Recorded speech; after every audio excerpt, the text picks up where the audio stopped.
Welcome back to the channel. Today we're going to do a new version of chocolate fudge brownie, kind of Ben & Jerry's-esque, using Ghirardelli brownies and a brand new cocoa powder that I really wanted to try. Yep, I saw this cocoa powder on Amazon and it's been there for a few months, but I had yet to try it, so I thought I'd grab this and we'll make chocolate fudge brownie. But this one is going to have no skim milk powder whatsoever.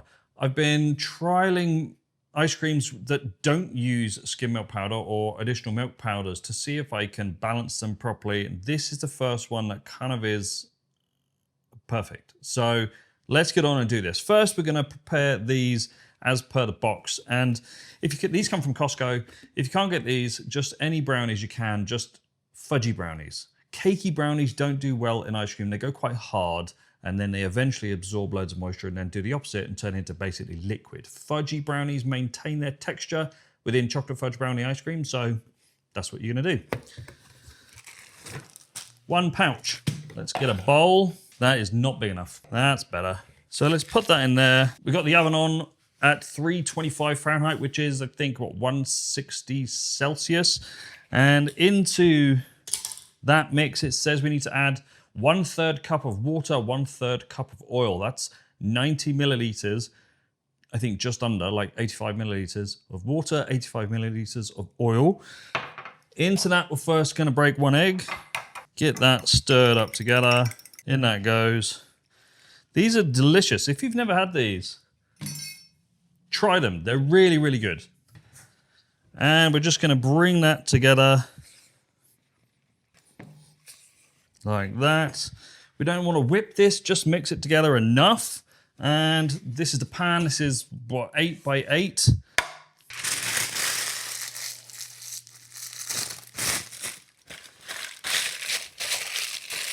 And let's pour our batter into there like that.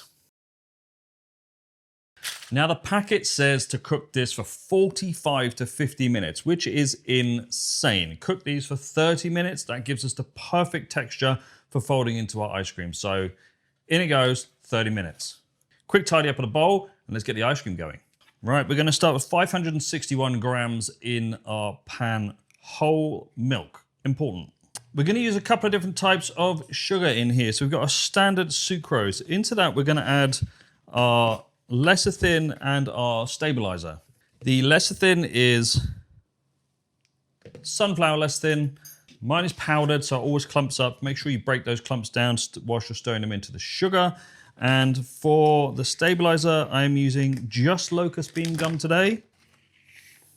So we're using 5.5 grams of lecithin and 2.2 grams of our stabilizer. Now we're going to get that mixed up. Make sure, like I said, those lumps have gone from that lecithin. If you use liquid lecithin, then you will not have that problem, but it really doesn't take long to get rid of them. So there's that.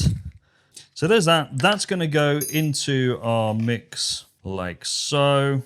And into that, we are going to put invert sugar and molasses. We've got 40 grams of invert sugar and 30 grams of molasses. The molasses doesn't really change the freezing point as like invert sugar does. It kind of, it starts to, but it doesn't really do it. So if you want to substitute some normal sugar for molasses in any recipe, then you can, and it's relatively easy to do. So we're going to put that in there, drop the spoon in, and we're also going to go in with dextrose. We're not going to use a lot of dextrose. We're using 22 grams or 21 grams. I am now out. And that is really for freezing point depression. You could use erythritol if you wanted, xylitol if you wanted. They're really strong at changing the freezing point. The recipe is balanced for the solids content that it has. So if you want to adjust it with like vanilla extract, you absolutely could. But then you're adjusting the amount of solids in this recipe. Now the milk solids non-fat is really low in this. It's 5.5%. Ideally, it should be around 10%. Chocolate ice cream is slightly different because we have high solids from our cocoa powder, which is going in. So 50 grams of cocoa powder. So whilst it might not be milk solids, it's higher solids than normal, which does account for the correct mouthfeel. All we've got to do now is get our cocoa powder in here. This is advertised as a really dark profile, rich cocoa powder. Let's see if that is true. Nice, that does look nice. Let's get some out and weigh this up. It smells good, smells really, really nice, smells rich. Let's look at that color going in there. Super nice color. So we're going in with 56 grams. To all the people that hate when I put this in like this, don't stress about it. It all comes together as we heat up our base. You can make a slurry if you want to and add that. You can do what you like. You can heat some up with some milk in the microwave and stir it together. Totally up to you. By the time you get to 50 degrees Celsius anyway, it's all dissolved and completely mixed in. Don't overcomplicate things because someone has said they've done it for 30 years and it absolutely has to be done that way. There are millions of ways of doing things. So with that lot together, you notice there's no cream at this stage. We're going to stir this together and get this on heat and bring this up to our stabilizers requirement, which is 85°C. Leave it there just for a few minutes and then we'll come back. Okay, zero that out. We've been up to temperature for a while. Yeah, we're good. Let's go in with our cream. This cream is going to cool this down super fast. Not going to cool it down to, you know, fridge temperatures, but it's going to get it down into the 30s really nice and quickly. So in we go with 561 grams of our cream.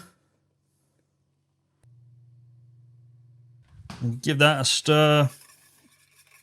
It smells really nice, this cocoa powder. This is not affiliated, this video. I very rarely do affiliated videos. Maybe, you know, 4 or 5 a year. I just like to try new ingredients. Let's get this into a bowl and all over the worktop. Into the fridge for a few hours to cool that down to proper fridge temperatures, you know, so 2 to 3 degrees Celsius, and then we'll come back and churn this up. We got 7.5 minutes left on our brownies, so everything's moving on. Once they're finished, I will take them out of the oven, take it out of that baking pan and let them cool down on a wire rack for the same amount of time. So after our ice cream base is chilled down in the fridge, we're going to take it out and give it a good stir because a lot of solids will go to the top. We just need to stir those back in. Our machine as pre-cooled, you know, pre-chilled down, ready to go. So let's pour some in up to the middle or just towards the middle of that top dasher is perfect. Whilst that's churning, we're going to get some of this brownie chopped up. This texture is perfect. And we're going to pop that in the freezer whilst our ice cream is churning, make it nice and cold. And let's get the first tub loaded up. Lots of delicious ice cream with, I mean, I'm going to go to town with the brownies. Do the same to fill up the tub. And then eventually we will pop this in the freezer to completely harden off, you know, a good kind of 4 to 5 hours ideally before we come back and see what this one turned out like. And we're at the next day, straight out of the freezer, and have a look at that. It's a really nice color, this cocoa powder. Not too dark, not too light, but the most important part, I think, is going to be the taste. So let's see how this one scoops up. Beautiful. A little bit of magic shell on top. Let's see. Chocolate fudge brownie. Ben & Jerry's was my, like, you know, my OG flavor. I used to buy that a lot when I was younger. Still one of my favorites, but unfortunately, as times have progressed, the quality of the Ben & Jerry's ice creams have just gone down the drain. The brownies were, and still are, for the majority, hard, powdery pockets of disgustingness. The ice cream has lost all its creaminess, flavor, and deliciousness. So we make our own. And this is super easy to try. I'm really impressed with that new cocoa powder. Again, not affiliated, but I thought I'd try this. Obviously, this is available in Canada. It says product of France. So imported, obviously, into Canada. And when you're buying cocoa powders, it's really important to note and to make sure that you're buying cocoa powder and not drinking chocolate. Easy way to tell is look at the sugar content on the back. If it says 0, you are buying cocoa powder.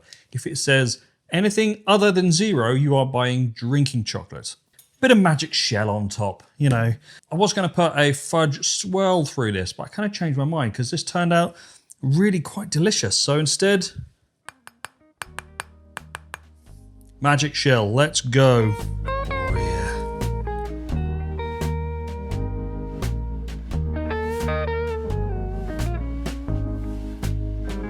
That went down super easy, really nice, easy to scoop. Those brownies, not hard, not super soft. They're kind of in the middle, which is kind of what you want. You want a bit of that texture to break up the ice cream. Delicious brownies. Ghirardelli boxed brownies straight from Costco. Costco 2-bite brownies also work incredibly well because they're fudgy. And just to reiterate that, if you're going to put brownies in ice cream, put fudgy brownies in ice cream rather than cakey brownies in ice cream.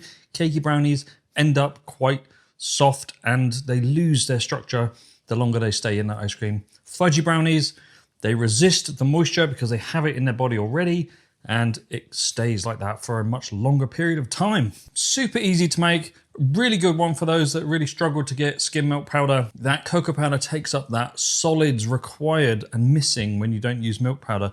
Milk powder is unfortunately one of those almost essential ingredients for 99% of ice creams. This one is not one of them, thankfully.